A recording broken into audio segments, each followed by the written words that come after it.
وہ کبھی نواب کے بحروب میں اسکرین پر نظر آئے تو کہیں ایماندار اور فرض شناس پولیس آفیسر، کسی فلم میں انہوں نے ڈاکو کا روپ دھارا تو کہیں ایک مجبور باپ کے رول میں شائقین کا دل جیتے۔ آغا تالش ان فنکاروں میں شامل ہیں جنہیں اداکاری کا جنون تھا اور انہیں جب موقع ملا تو ہر کردار اس خوبی سے نبھایا کہ دیکھنے والے داد دیے بغیر نہ رہ سکے۔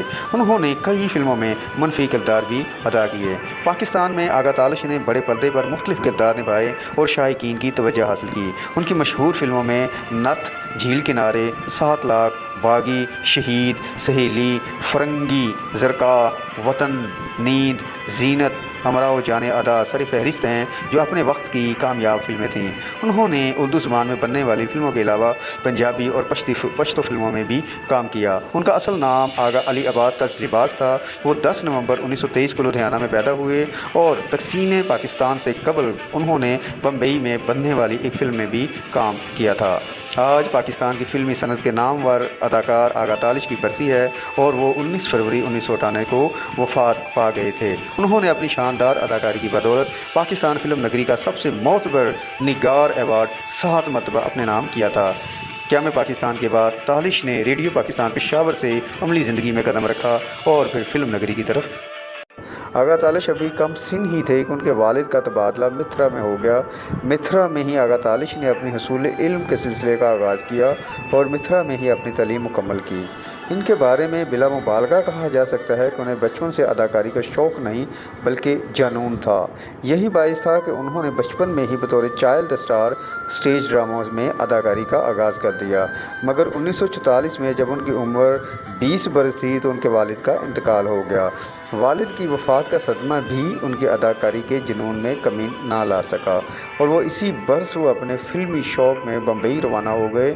اس وقت بھارت میں فلم سازی کے 3 مراکز تھے، لاہور، بمبئی اور کلکتہ۔ تمام تر کوششوں کے باوجود وہ فلموں میں اداکاری تو کیا کرتے، پھر بھی انہیں کوئی اسٹوڈیو میں داخل ہونے کی اجازت بھی نہیں دیتا تھا۔ البتہ جب ان کی جمع پونجی ختم ہو گئی تو انہوں نے نیشنل فلم اسٹوڈیو میں کسی دفتر میں ملازمت اختیار کر لی۔ یوں وہ اسٹوڈیو میں داخل ہو گئے، گو کہ اس سے قبل وہ اسٹوڈیو کے گیٹ پر کھڑے رہتے کہ شاید اسٹوڈیو میں داخل ہونے کی اجازت مل جائے۔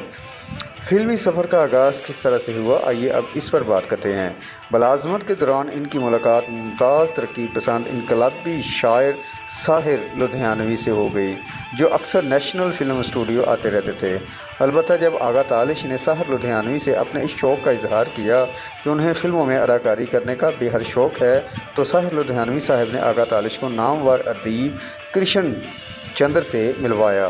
کرشن چندر ان دنوں فلم سرائے کے باہر بنا رہے تھے بطور ہدایت کار اور مصنف، چنانچہ کرشن چندر نے ان کو فلم سرائے میں کاسٹ کر لیا۔ یہ کچھ زیادہ فلم کامیابی حاصل نہ کر پائی، نتیجتاً آغا تالش کو بھی بمبئی میں مزید کوئی فلم نہ مل پائی۔ 3 برس تک طویل قیام کے بعد آغا تالش پشاور آ گئے اور ریڈیو پشاور سے منسلک ہو گئے۔ بعد ازاں وہ ریڈیو آزاد کشمیر سے وابستہ ہو گئے، مگر ان کا اندر کا جو فنکار تھا وہ انہیں بے چین کیے رکھتا تھا۔ چنانچہ ایک نئے عزم کے ساتھ وہ دوبارہ فلم نگر میں داخل ہوئے، مگر اس وقت ان کا رخ بمبئی نہیں بلکہ لاہور تھا۔ پاکستان آنے کے بعد قیام پاکستان کا عمل میں آ چکا تھا۔ پاکستان فلم انڈسٹری اپنے پاؤں پر کھڑی ہونے کی کوشش میں تھی، گویا فلم انڈسٹری کی تعمیر کا دشوار گزار مرحلہ درپیش تھا۔ آغا تالش بھی فلم انڈسٹری کی تعمیر میں اپنا حصہ ڈالنے کے لیے کمر بستہ ہو گئے اور پنجابی فلم نتھ میں جلوہ گر ہوئے۔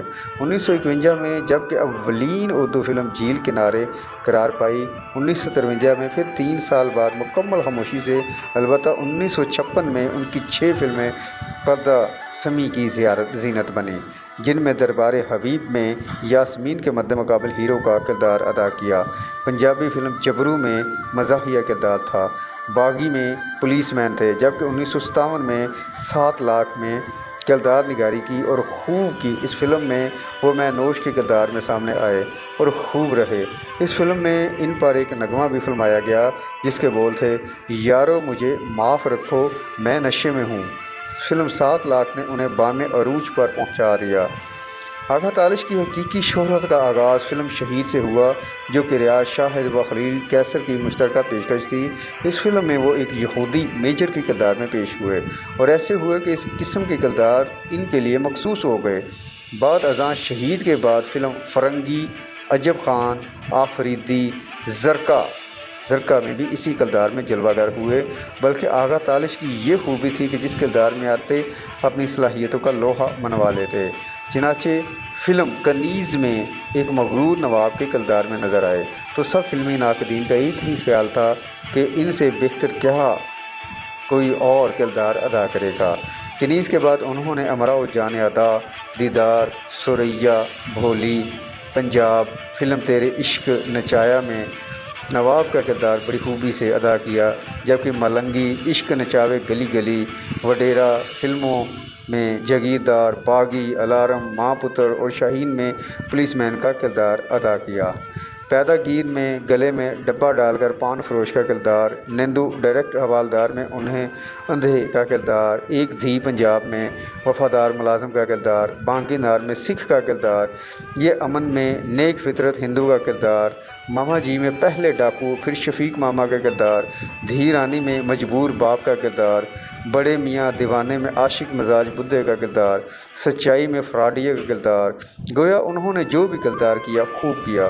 وہ فلم کے جس منظر میں آتے دیگر تمام کرداروں پر چھا جاتے۔ چنانچہ اس حقیقت کا اعتراف لیجنڈ اداکار محمد علی نے بھی ایک ٹیلی ویژن کے پروگرام کے دوران ایک سوال کے جواب میں کیا کہ مشکل کام ہے آغا تالش کے سامنے اداکاری کرنا۔ تالش نے پی ٹی وی کے چند ڈراموں میں بھی اداکاری کی، جوہر دکھائے، جن میں ضرورت، زندگی، کرب وغیرہ کا خصوصی سے تذکرہ کیا جا سکتا ہے۔ ان کا بیٹا احسن آغا تالش پی ٹی وی ڈراموں کا نامور ہدایتکار ہے۔ انہوں نے 510 فلموں میں اداکاری کی، جن میں 310 اردو میں، 165 پنجابی میں، 7 پشتو میں، 28 ڈبل ویژن فلمیں تھیں۔ وفات لگ بھگ 50